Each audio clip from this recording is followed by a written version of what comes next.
शरद और यशिका बहुत अच्छे दोस्त थे। दोनों की दोस्ती धीरे धीरे प्यार में बदल गई। शरद और यशिका एक दूसरे से बेपनाह मोहब्बत करते थे। कुछ समय बाद दोनों ने शादी कर ली। दोनों अपने वैवाहिक जीवन से बहुत खुश थे। यशिका बहुत खूबसूरत थी। शरद यशिका की खूबसूरती की तारीफ हमेशा किया करता था।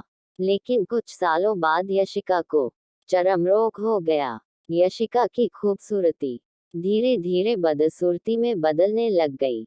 खुद को इस तरह देख यशिका के मन में डर बैठ गया कि यदि वह बदसूरत हो गई तो उसका पति उससे नफरत करने लगेगा और वह उसकी नफरत बर्दाश्त नहीं कर पाएगी। इस बीच एक दिन शरद को किसी काम से शहर से बाहर जाना पड़ा।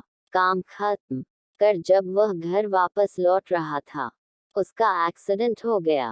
एक्सीडेंट में उसने अपनी दोनों आंखें खो दी। लेकिन इसके बावजूद भी उन दोनों की जिंदगी सामान्य तरीके से आगे बढ़ती रही। समय गुजरता रहा और अपने चर्मरोग के कारण यशिका ने अपनी खूबसूरती पूरी तरह गंवा दी। वह बदसूरत हो गई, लेकिन अंधे पति को इस बारे में कुछ भी पता नहीं था। इसलिए इसका उनके खुशहाल विवाहित जीवन पर कोई प्रभाव नहीं पड़ा। वह उसे उसी तरह प्यार करता रहा। एक दिन अचानक यशिका की मौत हो गई। शरद अब अकेला हो गया था। वह बहुत दुखी था। वह उस शहर को छोड़कर जाना चाहता था।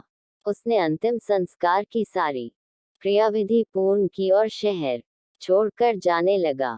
तभी एक आदमी ने पीछे से उसे पुकारा और पास आकर कहा, अब तुम बिना सहारे के अकेले कैसे चल पाओगे? इतने साल तो तुम्हारी पत्नी तुम्हारी मदद किया करती थी।